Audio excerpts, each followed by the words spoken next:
E aí, gurizada, canal Mundo Esportivo. Vamos então trazer as atualizações da dupla Grenal, do Juventude e do Gauchão Feminino 2023. Bom, vamos começar falando do Grêmio, que venceu o final de semana. Como sempre, o Grêmio fazendo jogos com muitos gols, com viradas. O Grêmio saiu perdendo, virou o jogo, tomou virada, virou de novo. Então vamos estar falando um pouquinho do Grêmio, que vinha de algumas derrotas no Brasileirão, desde o nosso último vídeo. Tinha perdido para o Atlético Paranaense em casa, péssimo resultado. Tinha perdido para o São Paulo também.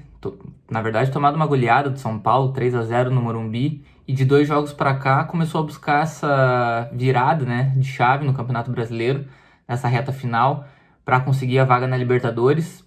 E na semana passada virou o jogo também contra o Flamengo, Jogo importante, o Grêmio conseguiu virar, usando aí a gurizada da base.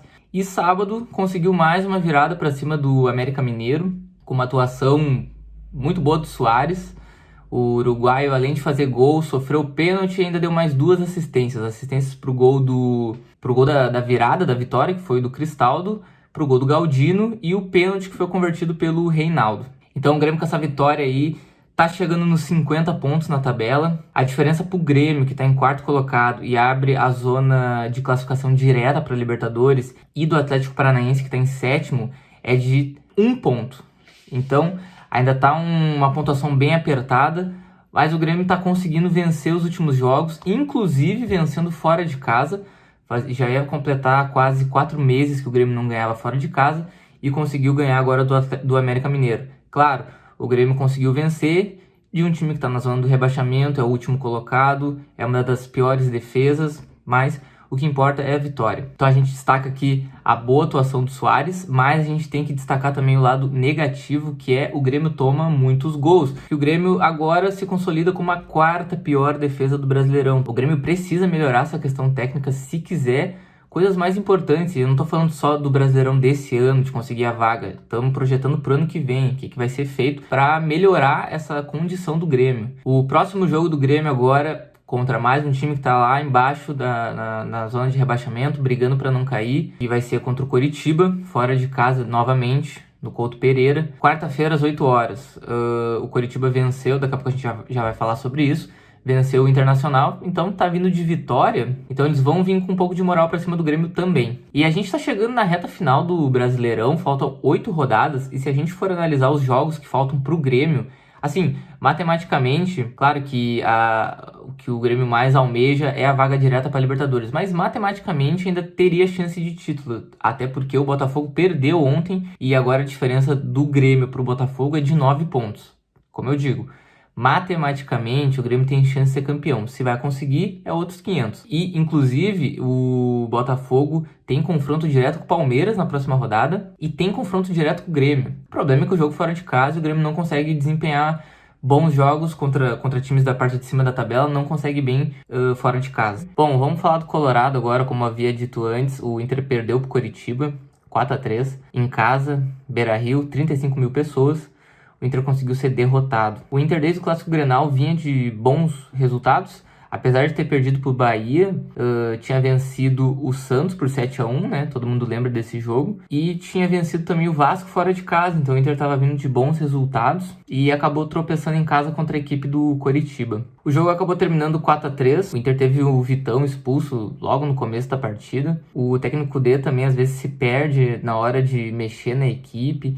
E o Inter tá com um problema muito sério na questão de lidar com seus desfalques, Para essa partida, o técnico Kudê teve que fazer algumas alterações no setor esquerdo do Inter. Não jogou Mercado, não jogou René, que sentiu o desconforto muscular, e não jogou o Wanderson. Então o técnico Kudê teve que fazer algumas alterações. Entrou o Depena pro lugar do Wanderson, entrou o Nico Hernandes pro lugar do Mercado e entrou o Dalbert no lugar do René. O Dalbert, inclusive, foi cometeu um dos pênaltis, O jogo teve muitos pênaltis, tanto para o Inter quanto para o Coritiba. Mas a verdade é que o Inter deixou a desejar e, jogando em casa, deveria ter feito, mesmo com alguns desfalques, deveria ter feito o seu papel e ter vencido a partida pelo menos, ou pelo menos empatado. Porque o time do Inter titular é muito bom. Só que o Inter tem esse problema ainda quando tem que suprir alguma carência no elenco, infelizmente, quem está vindo do banco não vem tão bem, ou a gurizada que joga na base, como foi o caso do João Dalla Corte, 17 anos, e acabou cometendo mais um pênalti pro Coritiba, que acabou sendo convertido, né? Foi o 4º gol do Coritiba. Então, tanto o pessoal que tá vindo do banco jogar, os jogadores do banco, e alguns jogadores da base também que recebem a oportunidade no Inter acabam não conseguindo aproveitar elas. Mas o que acontece é que o Inter tá em 12º colocado, com 38 pontos. Então, alerta ligado, porque o Inter ainda não chegou naquela zona de segurança, que seriam os 45 pontos, para se livrar de vez do rebaixamento. O Inter já teve um ano que, as projeções, como o torcedor estava querendo, ser campeão da Libertadores, talvez, um elenco que se formou e se consolidou, tá indo para um final de ano melancólico. Agora as chances para pegar uma vaga na pré-Libertadores ou na Libertadores direto também tá bem mais difícil. Apesar de não ter atingido essa pontuação mínima que seria para se livrar do rebaixamento, o Inter ainda tá a 7 pontos da zona, tá tranquilo por enquanto. Tem mais 8 jogos, 24 pontos em disputa. Tá tranquilo aí pro Inter conseguir uma vaga pelo menos na Sul-Americana. Então a próxima rodada pro Inter vai ser quarta-feira, às 7 horas, estádio Beira-Rio, contra o América Mineiro. Atenção, hein? América Mineiro, último colocado, tá muito mal na competição e o Inter precisa pontuar contra o América Mineiro. Não dá pra tropeçar e tem que ser 3 pontos. Esse é um jogo de vitória pro Inter, o Inter precisa dessa vitória. Vamos falar um pouquinho então agora de Série B, Juventude, tentando sua vaga para a Série A do Campeonato Brasileiro. E seguinte, o Juventude vem de 4 empates seguidos, poderia estar muito melhor, mas se encontra hoje na 5ª posição da tabela. Está empatado em critérios com o Criciúma, que abre a zona de classificação, mas está perdendo nas vitórias. Empatou demais, inclusive com o Londrina, uma rodada atrás, acabou tomando empate, como tomou empate também pro Sport, e na última rodada empatou 100 gols. Então, foi um jogo mais difícil contra o líder, fora de casa. Então esse empate foi até mais justificável. Entretanto, alguns jogos ali poderia ter vencido, como é o próprio caso do Sport, que estava vencendo, como é o caso do Londrina, e da Tombense também, por uma questão da Tombense estar lá embaixo na tabela. Mas enfim, não aproveitou esses pontos, acabou saindo da zona. O Juventude chegou até a estar em terceiro algumas rodadas atrás, mas não conseguiu aproveitar. E quando a gente fala em título, tá bem difícil, porque agora o Vitória já abriu uma vantagem muito grande para cima do Juventude. Então o foco vai ser mesmo remontada para a Série A do Campeonato Brasileiro. O Juventude tem mais 4 jogos para disputar, então tá na reta final mesmo. Sobre o jogo de domingo, foi um jogo tecnicamente parelho, tranquilo. Defensivamente, o Juventude jogou muito bem. O Juventude foi com a proposta de se retrair um pouco mais e conseguiu aí um bom resultado. Afinal de contas, estava jogando fora de casa contra o líder. E atenção total, torcedor do Juventude. Próximo jogo é sexta-feira, 9h30. Em casa, é hora de encher o Alfredo Jaconi para garantir esses 3 pontos. Com uma vitória, o Juventude pode chegar até a vice-liderança. É mais difícil, tá? Mas com 60 pontos, o Juventude estaria sim ultrapassando a equipe do Sport, que é a segunda colocada, que está empatada em pontos também com o Atlético Goianiense. É claro que é difícil, né? Porque todos eles vão ter jogos.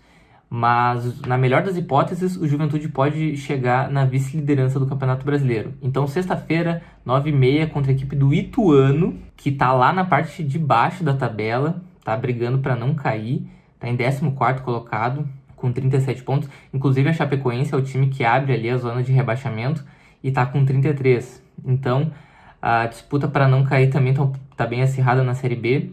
E o Juventude tem que se aproveitar disso, fazer a partida em casa, vencer o Ituano, quebrar essa sequência de empates. E o Juventude ainda para essa reta final da Série B vai contar com uma preocupação a mais para o técnico Thiago Carpini, que seria contar com o Nenê. Nenê, meio campo, tem um papel muito importante papel importante tático nessa equipe do Juventude. Sofreu uma entrada dura no último jogo contra o Vitória e foi substituído logo aos 20 minutos do primeiro tempo. Então a condição dele deve ser analisada durante a semana e ele pode virar dúvida para o restante, né, para esses 4 jogos que faltam. Além do Ituano, que eu tinha mencionado que falta para o Juventude, vai restar daí 3 jogos, que é o ABC fora de casa. A gente tem que lembrar que o ABC já está rebaixado. Ponte Preta em casa. A Ponte Preta também está brigando para não cair. É o primeiro time que abre a zona fora do Z4. E também tem o Ceará fora de casa. Esse jogo seria o jogo mais complicado para o Juventude nessa reta final e vai ser a última rodada. É difícil, mas o Juventude precisa vencer esses jogos que tem em casa, contra o Ituano e contra a Ponte Preta, e vencer esse jogo do ABC. São 9 pontos que dá para o Juventude conquistar e seriam de suma importância para o Juventude alcançar o seu grande objetivo. E para fechar o vídeo de hoje, atualizações, vamos falar do Gauchão Feminino 2023, que já tem suas semifinalistas decididas. Foi decidido nesse último domingo. E Grêmio, Juventude e Internacional já estavam classificadas. E a última vaga, então, veio para a equipe do Brasil de Farroupilha.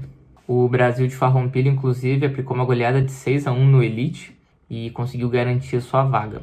O Internacional, que já estava classificado, também aplicou uma goleada no Flamengo Tenente Portela, 8-1. E o outro jogo foi Juventude e Grêmio. Juventude conseguiu vencer o Grêmio, mas era jogo de cumprimento de tabela. As datas ainda serão divulgadas pela Federação Gaúcha de Futebol.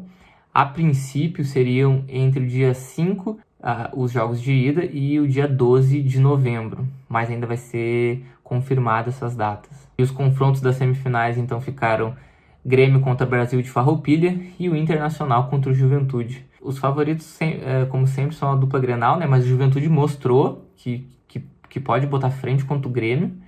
E vamos ver, vai ser um final de temporada bem interessante aí pro futebol gaúcho. Fechamos então a nossa atualização da semana com notícias da dupla Grenal.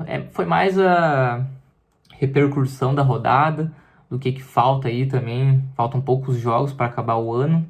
Futebol feminino aqui gaúcho e o Juventude na Série B. Muito obrigado aí por quem acompanhou. Deixa o like, se inscreve no canal. Tamo junto e até a próxima, gurizada. Muito obrigado, valeu!